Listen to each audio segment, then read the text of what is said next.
La JEP está trabajando en 7 grandes macrocasos. La JEP no investiga ni juzga individualmente conductas como tales, sino que inicialmente procede a hacer una priorización para seleccionar casos de macrovictimización y buscar y establecer la responsabilidad de los máximos responsables. 7 grandes macrocasos fueron el principal reto inicial de esta jurisdicción. Se han avanzado. 3 de esos macrocasos son territoriales, básicamente. Otros están referidos a la UP, están referidos a lo que en Colombia se denominan falsos positivos, a lo que se ha denominado igualmente secuestros en el país y que han sido calificados por la jurisdicción como toma de rehenes y graves privaciones de la libertad, y también lo que se refiere a reclutamiento de niños y niñas y utilización de estos en el conflicto armado interno.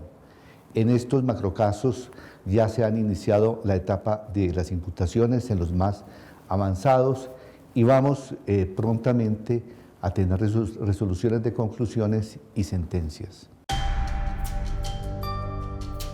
El marco normativo que tiene que aplicar esta jurisdicción señala que los máximos responsables, si son vencidos en juicio dentro de la jurisdicción, tienen sanciones privativas de la libertad hasta de 20 años, salvo que en un procedimiento no adversarial aporten toda la verdad de manera exhaustiva, reconozcan su responsabilidad y procedan a la reparación a las víctimas.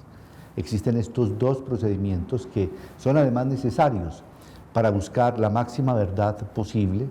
y para también adentrarnos en el campo de una justicia que no es vengativa, sino que también busca la reconciliación del país. En todo caso, las medidas y las sanciones de la jurisdicción son tanto retributivas, o sea, punitivas en estricto rigor, como también son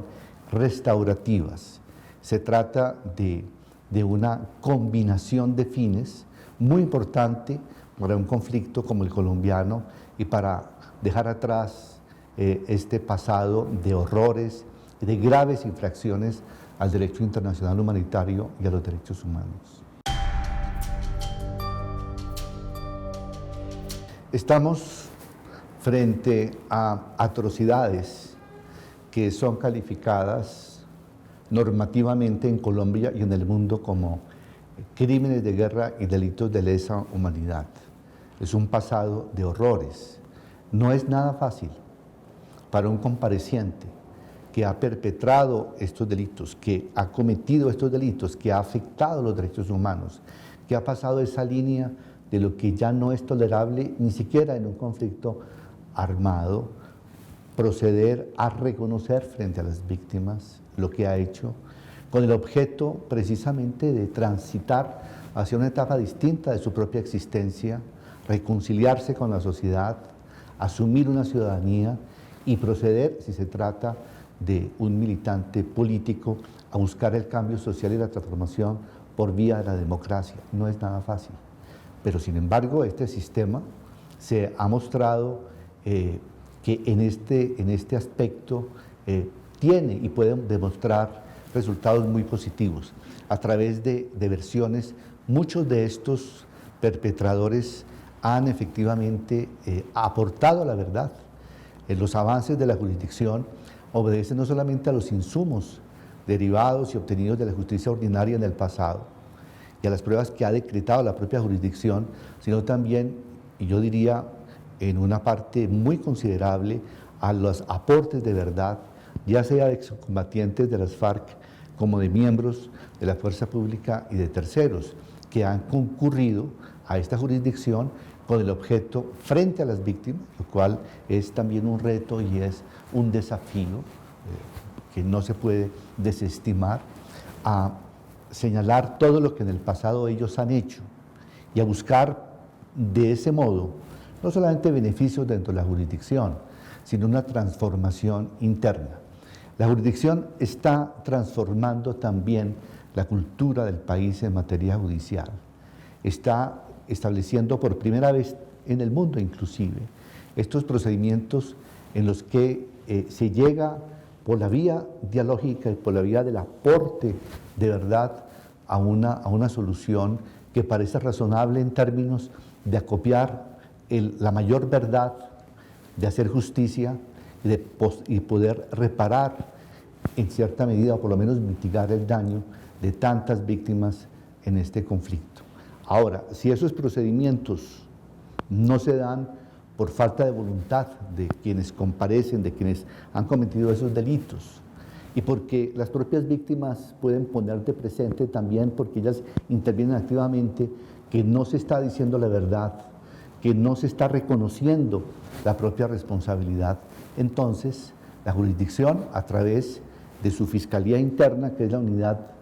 de investigación y de acusación, puede proceder a iniciar un procedimiento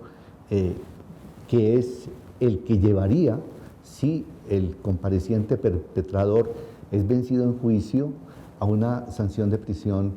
hasta de 20 años. De suerte que se combinan estos dos elementos. Es lo que hace que este mecanismo sea tan importante y haya llamado la atención de muchos países en el mundo y que haya recibido un respaldo internacional, inclusive de Naciones Unidas, porque en otras latitudes, donde igualmente se viven estos conflictos y se busca superarlos a través de mecanismos de justicia, estos procedimientos de la jurisdicción se consideran que es un precedente y una práctica que puede ser muy importante y necesaria y útil también para superar un pasado de horrores, de graves violaciones a los derechos humanos.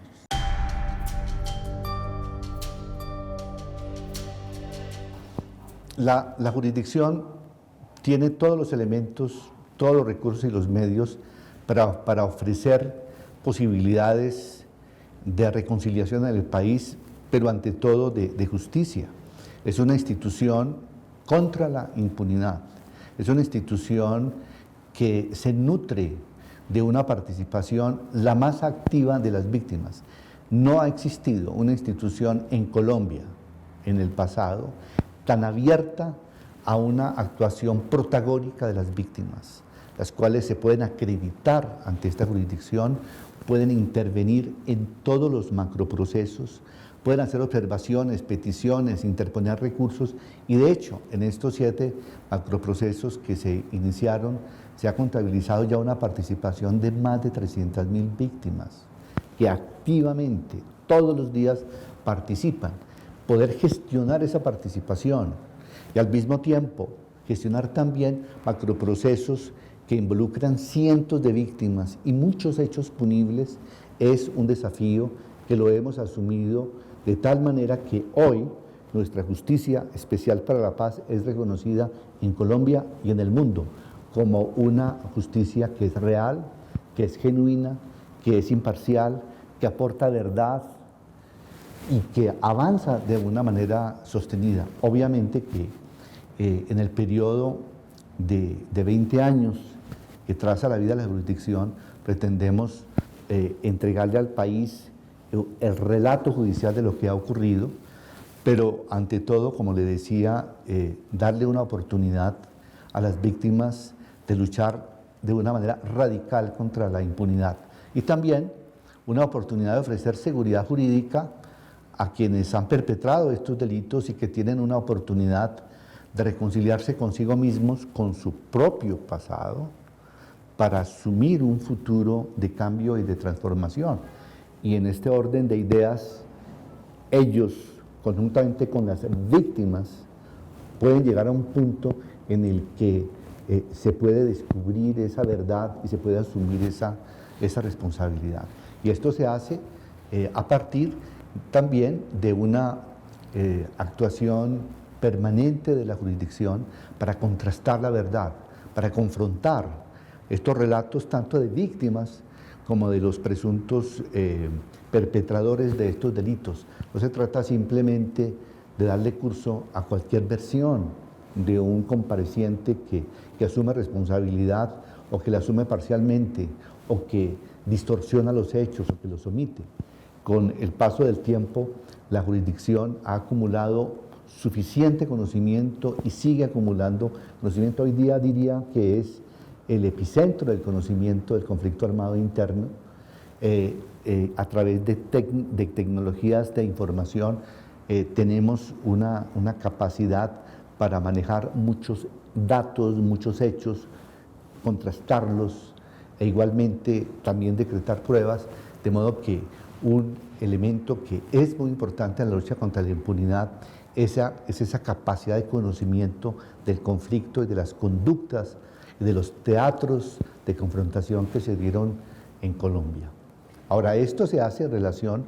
con crímenes cometidos antes del 1 de diciembre de 2016. Claramente, la jurisdicción no es competente en relación con los delitos cometidos con posterioridad. Se habla inclusive por parte de muchas organizaciones que este es un conflicto todavía vivo, siguen otros conflictos, particularmente en zonas donde la confrontación fue más aguda. Lamentablemente no se observa una presencia del Estado colombiano como debería tener, presencia tanto militar como no militar, para poner fin a la actuación de muchos actores armados que siguen cometiendo delitos y están generando situaciones de mucha inseguridad, tanto para quienes se desmovilizaron, hablamos de los excombatientes de las FARC, para quienes están asumiendo nuevos proyectos, para las víctimas, y por eso frente a este vacío de Estado,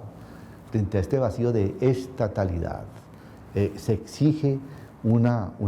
mayor presencia del Estado. La Jurisdicción Especial para la Paz, a diferencia de cualquier otra jurisdicción, no depende mucho de esos entornos. En otras palabras, usted puede imaginar que una jurisdicción que depende de la generación de confianza para que tanto los perpetradores como las víctimas acudan a la jurisdicción a depositar en ella la verdad del conflicto y buscar de esa manera luchar contra la impunidad, pero también buscar reconciliación, dado que este conflicto persiste y en muchos casos son víctimas de agresiones, también de delitos, de asesinatos, de atropellos de muchas formas, pues evidentemente que se puede perder una oportunidad de justicia, porque dependemos de la verdad, dependemos de que en esas zonas el Estado tenga una presencia tal que asegure que estas personas pueden sin consecuencias decir la verdad, oír la verdad y también proyectar acciones de reparación que sean creíbles en esos territorios. Para la Jurisdicción Especial para la Paz es muy grave lo que ha ocurrido con este asesinato de más de 300 excombatientes de las FARC que concurrían a la jurisdicción, e igualmente asesinatos de más de 1000 líderes y lideresas justamente en esos mismos territorios, empeñados en proyectos sociales, donde